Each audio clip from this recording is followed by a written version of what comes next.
So good day netizens, dati nag-trending to sa YouTube, tong Aerox na pula, and marami nagre-request dito sa Facebook at sa TikTok na bigyan silip natin. So tingnan natin tong isa sa favorite color ko na Aerox 2021 version 2. Let's go.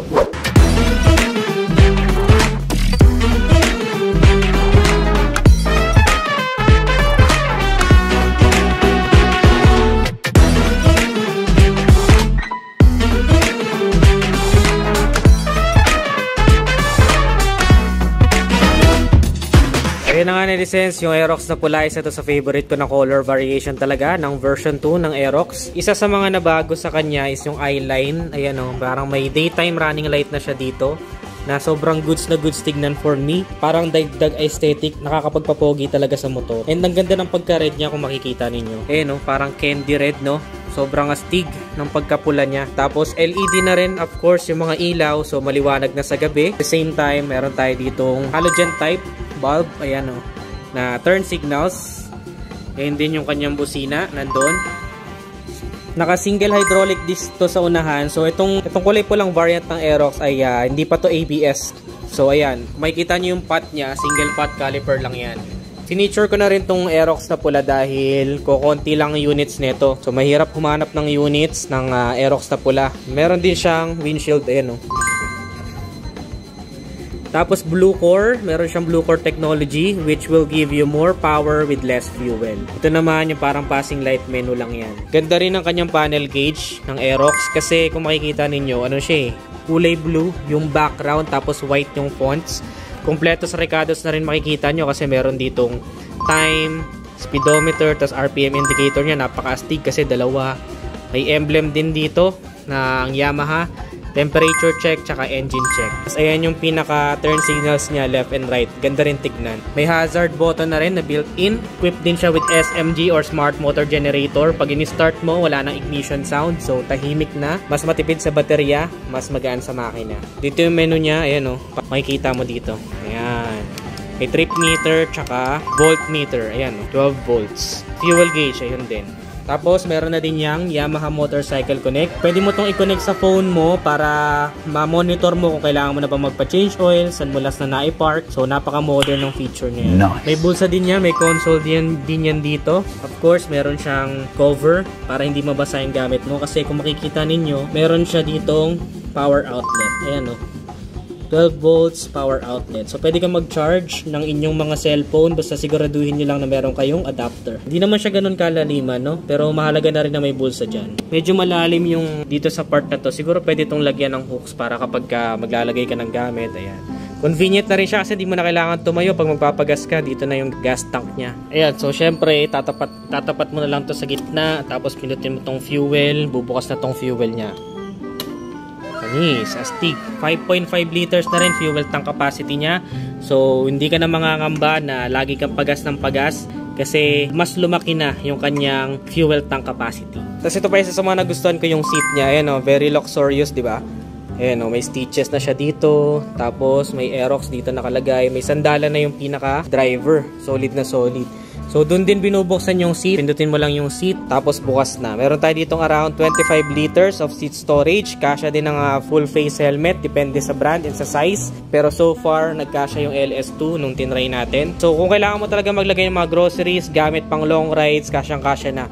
Yun yung isa sa mga bentahe ng scooter kung bakit mabenta talaga yung mga ganitong klase.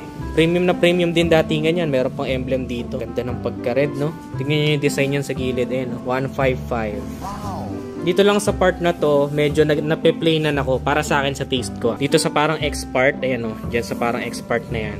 Medyo plain na black eh. So, mas okay sa akin kung may kulay yan. For example, halimbawa, gray, ganun. Para sa akin lang yun. Dito, ganda rin ang design yan sa gilid. Oh. Parang may stripes dito ng gray and black. 155. Liquid cooled.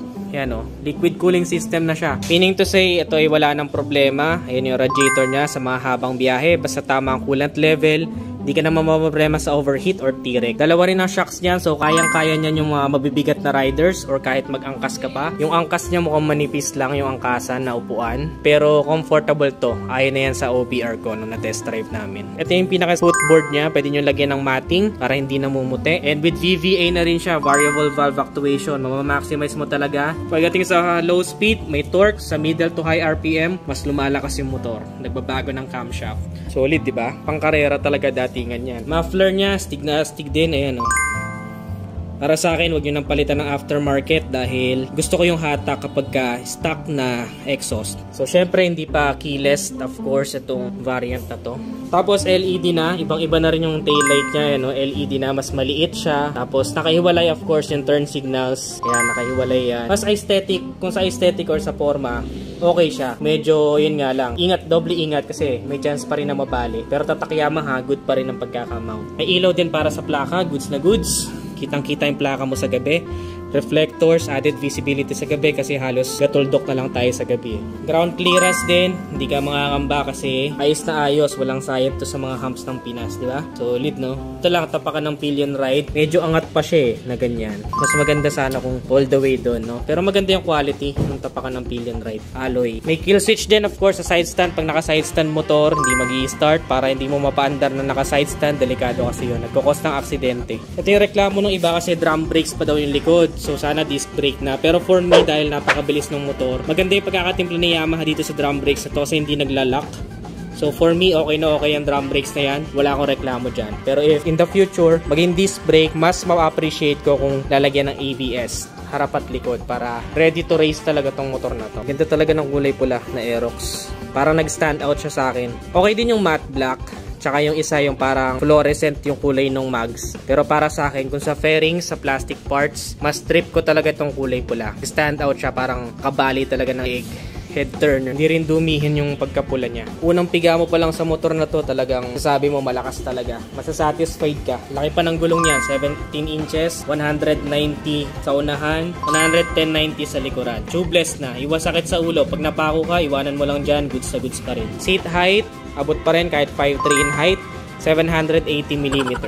So, umunahan ka na lang kung gusto mong abot na abot mo yung motor. Nasabi ng iba, wala daw kapitan ng angkas yung Aerox. Meron po yan dito. Ayan. Meron niyang kapitan ng angkas. Napakalinis nga ng disenyo niya para sa akin eh. Kasi nandito yung kapitan ng angkas. Ayan, oh. Hindi mo masyado halata na meron pala dito. Pwede palang kumapit dito yung angkas. Wala kasing grab bar eh, no? Kaya akala nila walang kapitan yung angkas. Pero di nila alam, ayan, dito pwede. So, kung gusto nyo palagyan ng grab bar, pakapit na rin kayo ng top box para mas madami kayong mabitbit, di ba?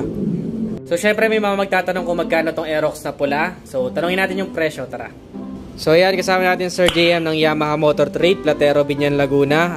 Hanapin nyo lang siya. Mag-iiwan din ako ng sticker ko. Paunahan na lang. Limited lang yan. So, Sir JM, magkano po itong Aerox na pula?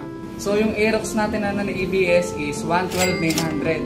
So, sa installment naman natin, mayroon tayong 70,000 na down payment. Sa 3 years natin is 5,097. So, pag updated, may less pay ng 200. Ayun, 17K down payment. Ayun, salamat Sir JM. Hanapin nyo lang siya. Thank you. So, that is it for today's vlog. Editors, kung nagustuhan nyo, don't forget to follow this page and give this video a heart. Ano pang ibang motor ang gusto nyo bigyang silip natin next vlog? Comment your suggestions below. Again, this is Nea Adriano. Always keep it cool and ride safe always. Bye-bye now.